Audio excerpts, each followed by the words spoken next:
Hello everyone and welcome to the civil explained. So finally SSC JE का जो CBT 1 है वो over हो चुका है। ठीक है, सो इस वीडियो में हम लोग डिस्कस करने वाले हैं कि जो एसएससी जेई की एक्सपेक्टेड कट ऑफ क्या रह सकती है। ठीक है, क्योंकि अभी आपका 4 दिसंबर को मेंस लगा है। ठीक है, ज़्यादा टाइम है नहीं। पिछले साल आपका जो मेंस और प्री के बीच का टाइम था वो काफ़ी था। आपका प्री हुआ था 15 नवंबर को, 15 नवंबर के आसपास, और आपका मेंस हुआ था 26 फरवरी। ठीक है, यानी कि आपके पास दिसंबर, जनवरी और पूरा फरवरी समझ लो उधर, और इधर आधा नवंबर। ठीक है, काफ़ी टाइम गैप दिया था।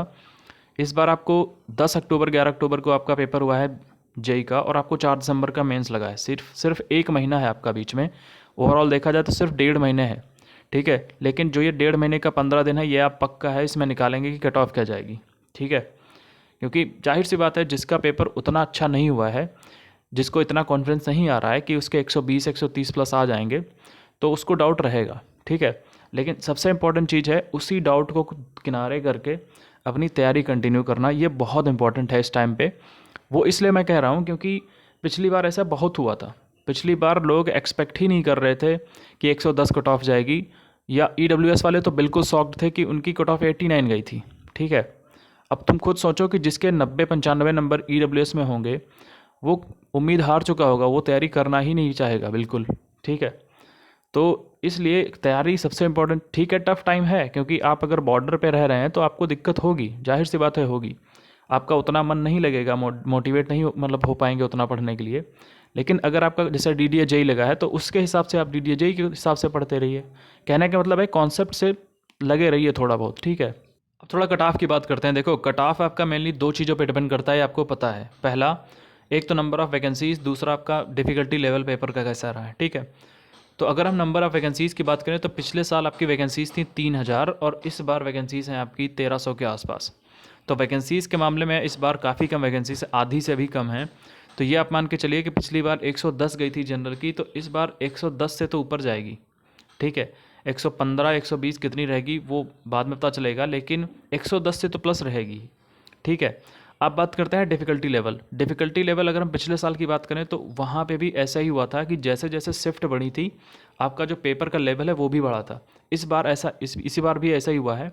जैसे जैसे आपकी शिफ्ट बढ़ी हैं, ठीक है, 9 10 11 में, वैसे ही पेपर का level easy to moderate to hard गया है। ठीक है, और 11 की शिफ्ट में कंपेरेटिवली थोड़ा हार्ड पेपर आया है। ठीक है, सो पेपर का डिफ़िकल्टी लेवल ऐसा नहीं है कि पिछले साल के कंपेयर में बहुत हार्ड कर दिया है इस बार।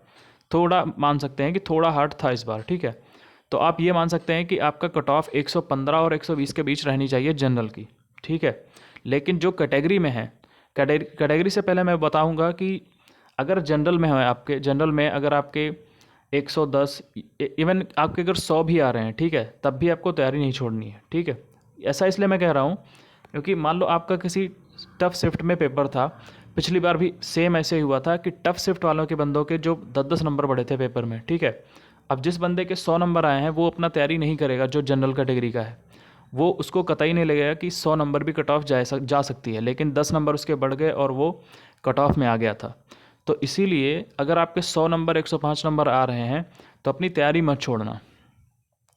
ठीक है, बहुत लोग होंगे बॉर्डर पे। ठीक है, और वो इस डाउट में फंसेंगे कि तैयारी करी जाए कि ना करी जाए। तैयारी ज़रूर कंटिन्यू करना। ठीक है, क्योंकि अगर मान लो इस बार बहुत जल्दी रिजल्ट देते हैं, 15 दिन के अंदर ही देते हैं, तब भी आपका 1 महीना ही बचेगा मेंस के लिए। अगर 15 दिन के, वो मैं बहुत मिनिमम मान रहा हूँ, 15 दिन के अंदर आएगा रिजल्ट, आएगा नहीं, क्योंकि 7 दिन के अंदर आपका आंसर की आएगी अभी। तो आप मान सकते हैं कि 1 महीने के बाद आपका रिजल्ट आएगा। तो जब रिजल्ट आएगा तब आप सोचोगे कि मेंस की तैयारी की जाए, तो फिर भूल जाओ। ठीक है, तो सबसे इम्पोर्टेंट, और सबसे इम्पोर्टेंट चीज़ ये है कि पिछली बार के मेंस के कंपेयर में इस बार मेंस का आपको अता पता कुछ नहीं है कि कहाँ से कैसा आएगा, डिफ़िकल्टी लेवल क्या रहेगा, क्वेश्चन ऑफ लेवल क्या रहेगा। अच्छा, ये आपको पता है कि कैलकुलेटर अलाउड है तो क्वेश्चन का लेवल टफ रहेगा। ठीक है, पिछली बार मेंस में ये था, अच्छी चीज़ थी कि आपको टॉपिक पता रहते थे कि भाई आरसीसी से ये 5 डिज़ाइन पढ़ लो, आपका आ जाएगा उसमें से। आप सॉइल मैकेनिक्स में ये चैप्टर पढ़ लो, यहाँ से न्यूमेरिकल मिल जाएंगे आपको। इस बार आपको 100 क्वेश्चन करने हैं। पिछली बार आपको 20 क्वेश्चन करने होते थे, इस बार आपको 100 क्वेश्चन करने हैं, और आपको पता भी नहीं है कहाँ से क्वेश्चन कैसे आएंगे। ठीक है, तो इस बार अगर देखा जाए तो पिछले साल के कंपेयर में तो मेंस इस बार टफ है। ठीक है, क्योंकि आपको पता नहीं है कि पेपर का लेवल कैसा आएगा। सो इस बार आपको और टाइम चाहिए उसको कवर करने के लिए, ठीक है। तो सबसे इम्पोर्टेंट ये है कि जितना टाइम अभी से यूटिलाइज़ करना स्टार्ट कर पाओ उतना स्टार्ट कर दो, वरना बाद में दिक्कत होगी, ठीक है। सो आप जनरल की कट ऑफ सिविल की मान सकते हैं आप 115 और 120 के बीच में रहेगी, ठीक है। फिर मैं कहूँगा अगर आपके 100 नंबर भी आ रहे हैं, 105 नंबर भी आ रहे हैं और आप जनरल में हैं, आपको तैयारी नहीं छोड़नी है। और अगर कोई कैटेगरी वाला है OBC EWS वगैरह, अगर आपके 90 से 95 भी आ रहे हैं तब भी आपको तैयारी नहीं छोड़नी है। हाँ डिफ़िकल्ट होगा, अगर आपके 90 नंबर आ रहे हैं तो आपको यकीन नहीं होगा, लेकिन उसी यकीन को किनारे करके आपको तैयारी करनी पड़ेगी, ठीक है, वरना बाद में पछताओगे, ठीक है। Thank you.